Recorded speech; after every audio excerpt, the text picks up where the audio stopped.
हाय, hello, नमस्कार. तर परवाच्या ब्लॉगमध्ये तुम्ही गप्पा मारता मारता आपला हॉल बघितला. तर आज आपण किचन बघूयात.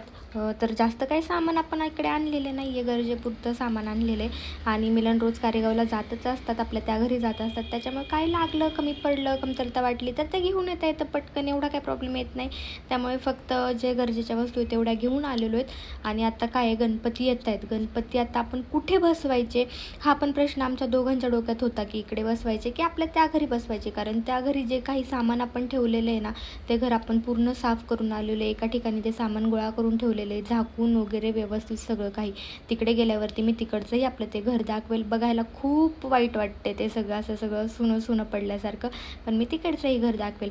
पण रात्रीच जेवण करता करता ठरवलं, फायनल केलं, फिक्स केलं की आपण गणपती कुठे बसवायचे.